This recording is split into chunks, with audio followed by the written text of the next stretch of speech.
그럼 두 번째 발표에 이어서 진행해 나가도록 하겠습니다. 안녕하세요. 만남이 있는 스트리밍 플랫폼 스트리밋입니다. 발표 시작하도록 하겠습니다.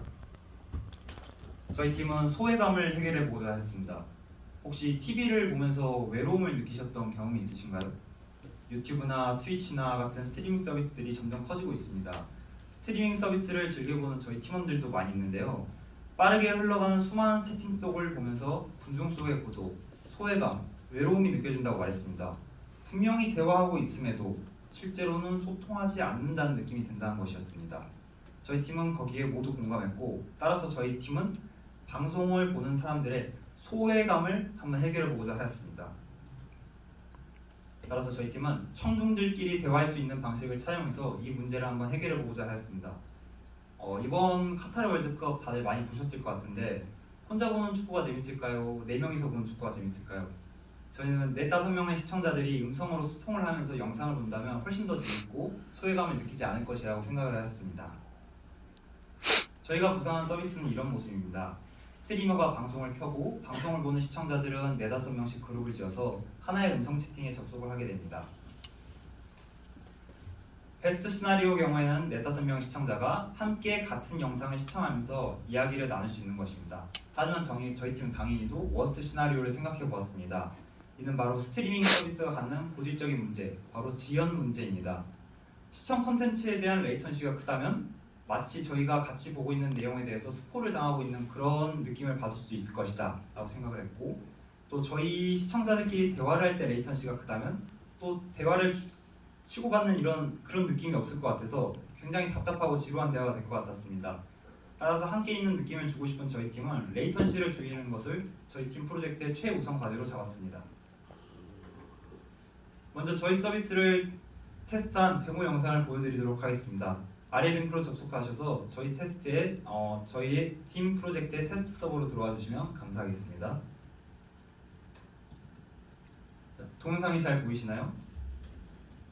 여기는 어느 사이트에서의 저희 사이트에서의 한 스트리밍을 하고 있는 방인데요. 보시다시피 빠르게 지나가는 채팅 속에서 스트리머와 청중과의 소통이 원활하지 않은 상태입니다.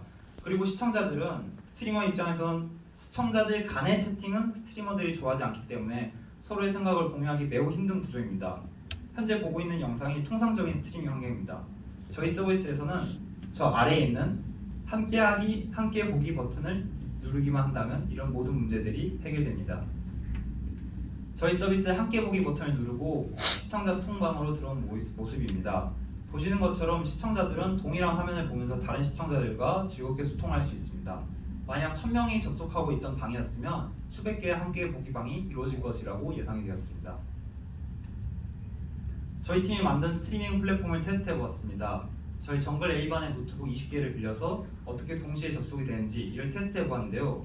이 동영상이 잘 보이시는지 모르겠는데 이제 한 열은 하나의 스트리밍 소통방을 의미를 합니다. 따라서 보시는 것 같이 행으로는 조금씩 옵셋이 발생을 하지만 열로는 옵셋이 전혀 발생하지 않는 것을 볼 수 있습니다.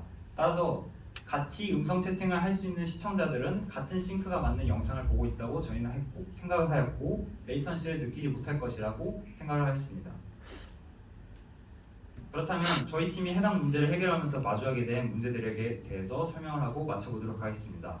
저희 팀은 가장 레이턴시가 낮으리라 예상되는 WebRTC의 SFU 방식을 택했습니다. 하지만 실제로 서비스를 만들어 본 결과 전혀 리얼타임으로 느껴지지 않았습니다. 저희는 두 가지 원인을 알게 되었는데요. 이제 첫 번째로 마주한 문제는 디바이스별 네트워크 전송 속도가 다르다는 것이었습니다. 조사 결과 비단 디바이스 문제는 아니었습니다. 네트워크, 컴퓨터 사양 등의 다양한 이슈가 많아서 싱크가 맞지 않았습니다. 결국 사용자들 간의 상이한 레이턴시를 가진다는 결과로 귀결되었습니다.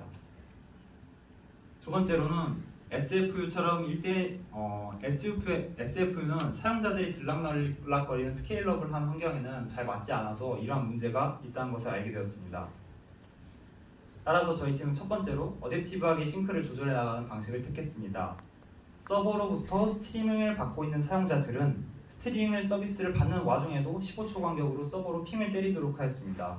5명의 레이턴시를 분석한 결과 0.2초에서 2초 정도의 딜레이가 있었고, 따라서 영상을 재생하면서 사람들이 인지하지 못할 수준의 속도로 재생 속도를 조금 올리거나 조금 낮추는 방식으로 사용자들 간의 레이턴시를 조정하는 방법을 택했습니다.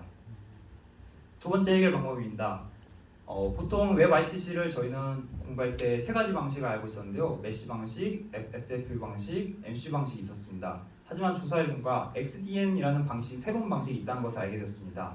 XDN 아키텍처는 SFU처럼 1대 N에 적합하면서도 또 스케일러블한 구조를 잘 유지할 수 있기 때문에 리얼타임 싱크로나이제이션을 맞추는데 가장 강력한 아키텍처라는 걸 알게 되었습니다.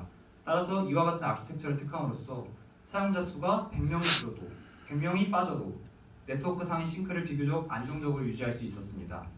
조사 결과 실제로 이러한 방식을 도입한 결과 기존에 있던 SFU 방식은 2000ms의 레이턴시가 걸렸지만 새롭게 도입한 XDN 방식은 30ms의 피어 간 레이턴시를 가질 수 있다는 것을 알게 되었습니다. 따라서 저희는 피어 간에는 거의 리얼타임으로 느낄 수 있는 그런 싱크화된 방송 환경을 구축할 수 있었습니다. 보시는 화면은 저희가 사용한 기술 스택입니다. 저희는 프로젝트 특성상 웹 RTC와 소켓 I/O에 대한 활용과 구현이 기술적 난이도가 높다고 생각했고 처음부터 그 부분을 집중적으로 파고든 결과 이처럼 프로젝트를 끝까지 완성할 수 있었습니다. 저희 서비스에서 제공하고 싶은 것은 떨어져 있어도 함께 컨텐츠를 시청하는 것 같은 사용자 경험입니다. 저희는 이와 같은 문제를 음성 채팅을 통해서 해결해 내었습니다. 저희 팀은 군중 속 고독이라는 문제를 발견하였고 청중들 간의 소통이라는 방법으로 문제를 해결하도록 하였습니다. 많은 어려움들이 있었지만 해결이 불가능한 부분도 있었지만 최선을 다해 해당 문제의 일정 부분을 풀어내었으며 그 과정을 한번 알아봤습니다. 이상으로 발표 마치도록 하겠습니다. 감사합니다.